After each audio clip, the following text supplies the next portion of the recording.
Rikthehemi sërish së bashku në transmetim të drejtë për drejtë, përshëndrojmë vëmendjen me të ftuarin e parë tek raporti i Barit, cili nuk u miratua për Shqipërinë dhe kjo do të thotë se tashmë procesi do të ngadalësohet. I Bar ka të bëjë me mbylljen e kapitujve të hapur, kështu që rrjedhimisht do të ketë një vonesë se sa do të jetë ajo dhe se çfarë paralajmëron diçka e tillë do ta analizojmë me ambasador Agim Neshun, i cili është me mua në lidhje të drejtë për drejtë. Profesor, përshëndetje, kënaqësi të jemi së bashku në këtë bashkëbisedim.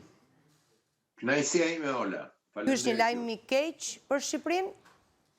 Apo kemi ende shpresë sepse do të ketë mbledhje të tjera në datë 19 dhe 22 maj?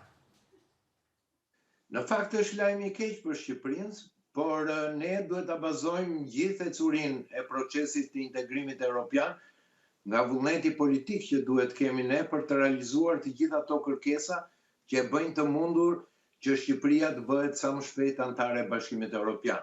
Në këtë kuptim është një lajm i keq për arsye sepse dihet që këto pengesa fatkeqësisht krijohen nga regjimi i Zotit Rama, i cili në mënyrë të hapur nuk zbaton ato kriteret kryesore të cilët bëjnë të mundur për afrimin e Shqipërisë me familjen evropiane, që janë kapitulli kryesor, kapitulli i respektimit të shtetit të drejtës, respektimit të institucioneve të pavarura të drejtësisë. E kuptoj. Tani, diçka e tillë pritej në fakt, ose së paku ishte analizuar dhe disa gjykonin se kur të vinte ky moment, I Bar nuk do të miratohej. Ishin më herët 9 shtete, po kaq kanë mbetur? Në fakt,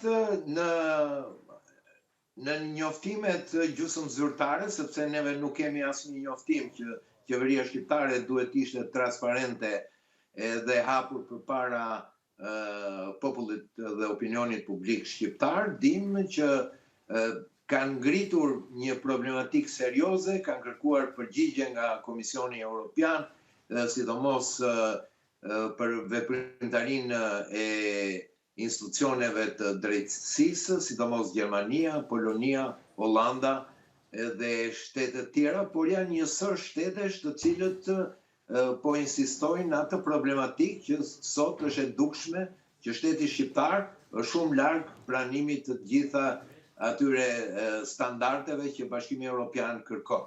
Dhe këtu duhet themi një parantezë, Ola, që ka një problematik shumë të madhe Shqipëria, pavarësisht deklarimeve, për arsye sepse çështja e Bashkimit Evropian është nisur si një kal betejë për të justifikuar mandatin e 4 të Zotit Rama.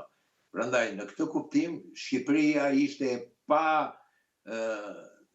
pa përgatitur për arsye se një sër problemesh politike, sociale, ekonomike, probleme që kanë lidhur me funksionimin e krimit organizuar, bashkëpunimit të saj, Shqipëria një platformë e pastrimit parave, Shqipëria një vend i eksportimit të drogave të tjera, e bënte të pamundur që ne të realizonim këtë ëndër që ka dhe kemi ne të gjithë, por kryesisht populli shqiptar, të deklaruar hapur që në revolucionin demokratik të viteve 90. Kush është shteti që mendoni, profesor, se ka ndikuar më së shumti? Listën e 9 shteteve kryesonte Gjermania?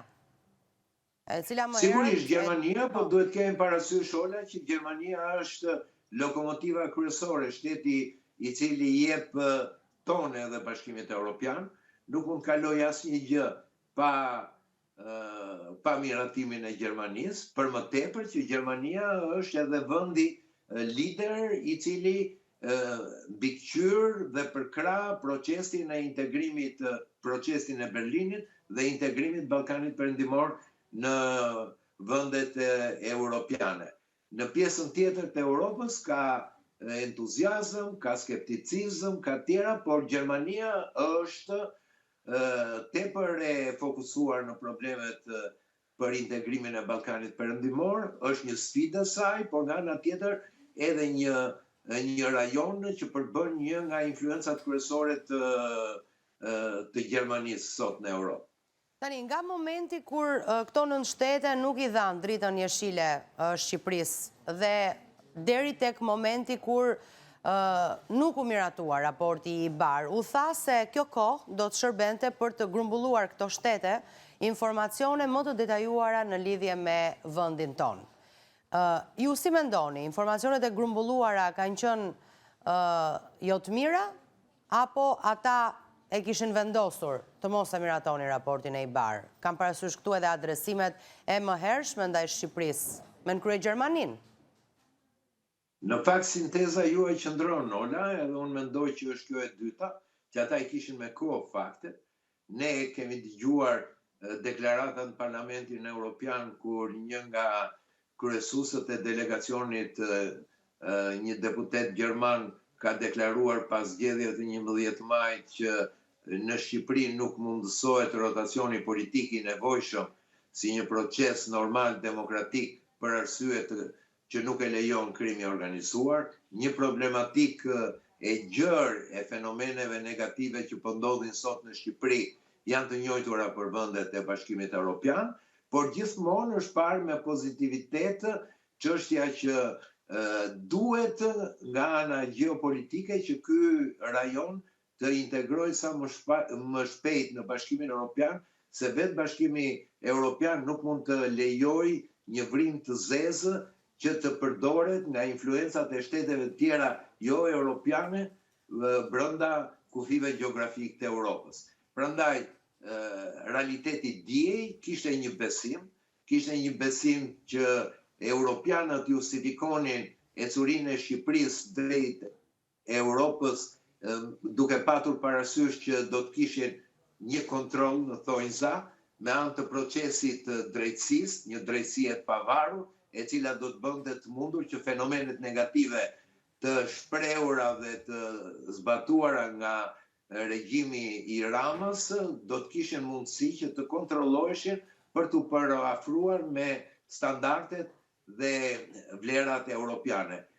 Pikërisht në këto momente Rama goditi drejtësinë dhe bëri të pamundur atë justifikim që ishte më i zakonshëm për vendet e Bashkimit Evropian për të mbyllur syt dhe për të mos evidentuar këtë problematik shumë të gjerë negative që ka Shqipëria deri më sot.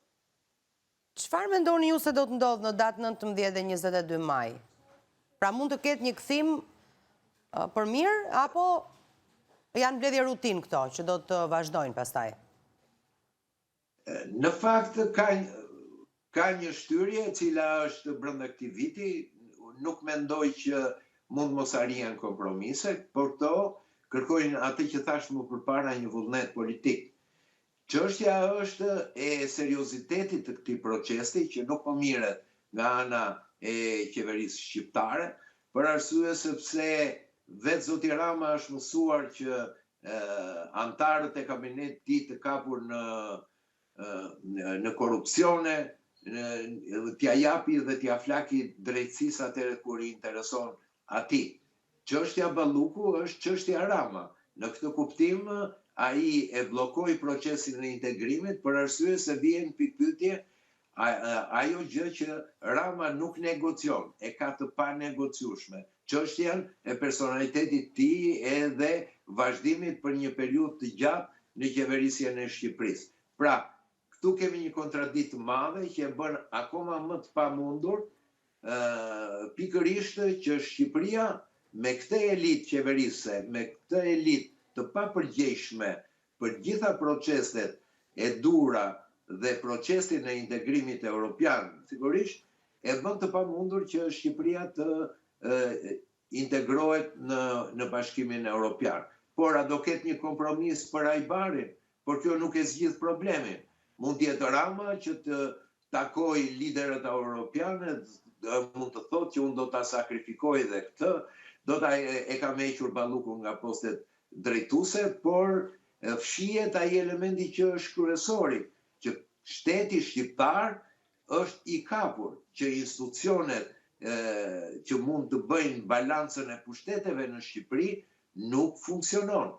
Dhe në këtë kuptim, ajo që është kriteri kryesor, sidomos funksionimi i shtetit ligjor dhe funksionimi i demokracisë dhe drejtave të njeriut, që janë parimet kryesore të familjes europiane nuk zbatohen. Prandaj ne jemi shumë larg kësaj gjëje, çfarëdo makinacioni, dhe sikur të kemi një kompromis të përkohshëm, pragmatik, që shtetet europiane të thonë që mund t'japim edhe një hapësirë Shqipërisë, duke kaluar në këtë moment i barin dhe për të vazhduar atë mbylljen e kapitujve. Po do t'jetë shumë e vështirë, në mos e pamundur me zhvillimet aktuale që po shikojmë deri tani, Ola, që ne ta përmbyllim këtë proces. Në gjykimin tuaj, a ka transparencë për procesin e integrimit të Shqipërisë drejt Bashkimit Evropian apo jo? Në fakt, pyetja është qëndësore, sepse transparenca dhe llogaridhënia janë tiparët kryesore të një qeverisje demokratike. Në kontratën që ka bërë me opinionin publik dhe me popullin e tij, të dyja këto element mungojnë për arsye se vetë karakteri i qeverisjes Shqipërisë është një demokraci hibride. Nga ana tjetër, ne kemi kaluar akoma më tepër në një autokraci elektorale, gjë që e bën të pamundur karakterin e qeverisjes autokracisë me elementë demokratik të transparencës dhe llogaridhënies. E kuptoj. Profesor, dua të ndalemi pak edhe tek një debat që ka lindur së fundmi pas një deklarate që është bërë nga ministri i jashtëm zoti Ferit Hoxha në lidhje me marrëveshjen që Shqipëria ka me Italinë për migracionin, e cila sipas tij dhën euroaktiv. Këtë prononcim nuk do të vijojë përtej 2030-s. Se pas kësaj ka patur një reagim nga kryeministri Rama në një debat direkt me gazetarin e Euroaktiv, duke deklaruar se është shumë qesharake të krijohet një histori Edi kundër Edit, Edi quhet edhe gazetari në fakt i Euroaktiv që ka intervistuar ministrin ton të jashtëm, dhe se publikimi i një citimi të cunguar sipas tij është përdorur thjesht në mënyrë mashtruese. Me çfarë kemi të bëjmë këtu? Me një gafë diplomatike sërish, të cilën po përpiqet kryeministri ta ndreqë? Në fakt është shumë komplekse, edhe dua të ndalohem në këtë moment. Po tjetë nga ana diplomatike, ministri i jashtëm ishte political correct, do me thënë nga ana politike korekte, se nuk mund të ketë marrëveshje të tilla si me Italinë, marrëveshjen e Rama Meloni, në një kohë që Shqipëria mendohet që duhet të shkojë dhe të bëhet antare e Bashkimit Evropian, sepse këto marrëveshje atë që Italia kërkon e merr gjithmonë nga Shqipëria. Po, do dalim deri këtu. Po kjo tregon dy element, Ola. Rat parë, konfuzionin që ka diplomacia shqiptare, që ka vetëm një personazh i cili e ka personalizuar politikën e jashtme dhe bën qesharak edhe ministrin e jashtëm, dhe kjo jo vetëm një herë, por disa herë, siç ishte rasti kur i buri sanksione në thonjza që nën kryeministri e Kosovës për një deklaratë në shtyp mos vi për deklarata të tjera. Pra, duke parë si deklaratë diplomatike, ministri i jashtëm ishte korrekt, nuk ishte gafe ti. Gafa kryesore është, sidomos në shtypin botëror dhe analizat që po bëhen dhe akoma nuk kanë shpërthyer, Ola, dhe ti je një gazetare mirë dhe e kupton, kur ka një bashkëbisedim midis liderave kryesor, edhe të Italisë, që është avukatja kryesore e integrimit në Bashkimin Evropian të Shqipërisë, kur nuk beson që Shqipëria do të futet në vitin 2030. Kjo është tragjikomikja e gjithë kësaj deklarate, dhe atë që Rama kërkon për të krijuar një avantazh në shtypin perëndimor për të hequr vëmendjen nga ecurit e problematikës në Shqipëri, mos pranimi i barit dhe tjera, për të krijuar një konflikt mediatik ku ai të shprehë edhe një herë gatishmërinë e bashkëpunimit me Melonin, po nga ana tjetër, ky është një skandal. Ministrat e jashtëm, si të Italisë dhe Shqipërisë, nuk mendojnë që Shqipëria në vitin 2030 do të futet në Bashkimin Evropian. Nga një anë është Italia, që është avukatja më e madhe sipas zotit Rama, dhe nga ana tjetër ministri shqiptar që bën një deklaratë korrekte, por nga ana tjetër, thot, unë besoj, thot që neve ky është skandali më i madh dhe këtu duhet fokusohet edhe shtypi, siç po fokusohen analizat e gazetarëve ndërkombëtar, që në një farë mënyre politikën e jashtme të zotit Rama po e shikojmë nga dita në ditë një politikë qesharake.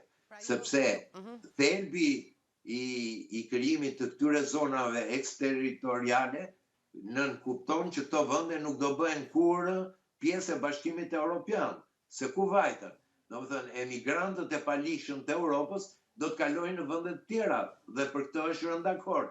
Atëherë Shqipëria është për 2 vjet një kandidate për të futur në Bashkimin Evropian, apo Shqipëria është pjesë atyre projekteve për të qenë jashtë Europës dhe të jetë një grop septike për të realizuar politikat për të mbajtur në pushtet liderat tjerë europian, siç është rasti i zonjës Meloni. Pra ju po thoni që këto deklaratat e Ramës ose ky debati që ai ka nisur me gazetarin e Euroaktiv janë të qëllimt për të shkëputur, larguar vëmendjen fakt nga skepticizmi i përshfaqur nga zonja Meloni për integrimin ton në Bashkimin Evropian?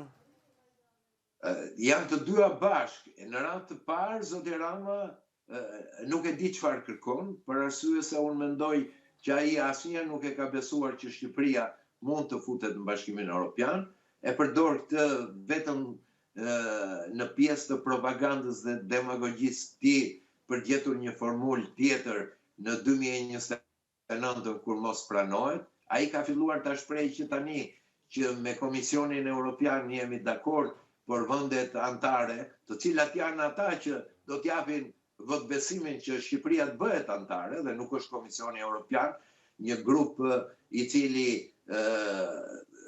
zbaton politikat e vendeve anëtare në një qendër vendimarrje burokratike siç është Brukseli. Prandaj në këtë kuptim kemi vetëm një llafëllogji të zotit Rama, një justifikim për të fituar kohë, por mendoj që skandali, sidomos i midis Ramës dhe gazetarëve, tregon domethënë seriozitetin dhe seriozitetin më mirë të politikës jashtme shqiptare, që nga një anë i përkushtohet një skenari që është diametralisht i kundërt me ecurinë që duhet të ketë Shqipëria si një vend që aspiron që për 2 deri në 3 vjet të futet në Bashkimin Evropian. Pra, kjo ishte domethënë skandali më i madh. Ministrat e jashtëm dhe shteti më kryesor që bën politikën pro Shqipërisë në Bashkimin Evropian nuk besojnë që Shqipëria do të futet në Bashkimin Evropian. Mendo se çfarë situate është kjo. Dua t'ju pyes pak edhe për situatën në Kosovë, profesor. Ju lutem një koment rreth zhvillimeve të fundit atje dhe gjithashtu edhe për situatën me luftën, sepse Trump pas gati një dekade, një president i Shteteve të Bashkuara të Amerikës mbëri në Kinë sot në mbrëmje dhe do të zhvilloj ndër të tjera takime për teknologjinë, por do të fokusohet në këto takime edhe për tensionet që ekzistojnë me Iranin. Po ndalemi fillimisht shkurtimisht tek Kosova. Në çdo ditë ndodhet Kosovas tani? Kosova është në një ditë vështira. Në ditë të vështira të një krize institucionale që vjen si rezultati i përsëritjes në mënyrë të pajustifikueshme në rastin e zgjedhjes të presidentit, të zgjedhjeve të herpashershme, gjë që e vë Kosovën në një pozitë të vështirë, në një kënd vështrimi kritik ndaj opinionit ndërkombëtar që e shikon si një shtet i ri, një shtet demokratik që ka arritur standarde të larta në funksionimin e demokracisë, por që përballet me ato kritikat e hershme të nacionalizmit serb, të pamundësisë që shqiptarët në Kosovë të krijojnë institucionet e tyre. Kjo gjë ishte e panevojshme. Mendoj që jemi përpara një zgjedhjeve që rezultati që do të prodhohet do të jetë përafërsisht i barabartë. Kemi një një luftë politike të brendshme, duke mos reflektuar ndaj situatës geopolitike që nga momenti në moment me ngjarjet e vrrushme dhe krizat prezente sot në botë mund ta përfshijë dhe Kosovën. Jemi në një rend të ri ndërkombëtar, dihet që aftësia e fuqive të mëdha botërore kërkojnë zona influence, kërkojnë që këto t'i negociojnë, jo në formën institucionale, jo në formën e të drejtës ndërkombëtare, dhe si e tillë, Kosova duhet të ishte e përgatitur dhe unike me një aksion politik të unifikuar, me një qeverisje ndoshta bashkëpërfshirëse, kurse në fakt shikojmë një kompeticion, një kundërshti dhe luftë për të drejtuar vendin të partive politike, sikur janë një demokraci 600 vjeçare në një periudhë të parezikshme për fatet e sovranitetit dhe të ardhmes Republikës Kosovës. E mendoj që pjekuria e tyre politikës në Kosovë, partive politike, ishte për të realizuar pas zgjedhjeve një kompromis që t'i shërbej interesave të vendit, dhe kjo është kryesorja, Ola. Sa i përket situatës me Iranin dhe vizitës së Trump në Kinë? Duke biseduar së bashku, mora njoftim që presidenti Trump ka arritur në Pekin. Se ndryshon ora. Sigurisht është darkë, ju jeni plotësisht drejt në mesazhin tuaj. Është pritur njësoj si ne kemi refleksionin e pritjeve që bëheshin me vendet mike të Kinës në kohën e regjimit dhe diktaturës komuniste, me lule, me pionier, një pritje duhet të them për arsye sepse vetë kinezët kërkojnë që si dy fuqit kryesore të botës të marrin rolin e një dyshe që do ndaj atë problematik që do shtrohet dhe diskutohet sot edhe gjatë vizitës 2 ditore në Kinë. Pra, do t'jetë jo vetëm problemi i Iranit, ku Kina ka filluar që t'jetë pjesë e zgjidhjes së këtij problemi, bashkëpunon indirekt me Pakistanin për të thënë atë formulën e zgjidhjes, por nga ana tjetër i bën presion Iranit për arsye sepse është një nga furnizuesit kryesor me naftën e Iranit dhe është prekur nga kjo kriza energjetike nga bllokada e Shtetit Bashkuar të Amerikës. Kjo është pjesë e një diskutimi, po diskutimi tjetër do të jetë ajo që ka të bëjë me të ardhmen e teknologjisë, të inteligjencës artificiale, ku të dyja superfuqit botërore kërkojnë të mbeten ato që do përfaqësojnë fatet e botës, që do t'japin një... Se cili kërkon të jetë dominanti? Pa diskutim, por kërkojnë që të ndajnë atë punën e tyre. E kuptoj. Okej. Faleminderit ambasador për kohën. Patëm një shkëputje, po u rikthyet.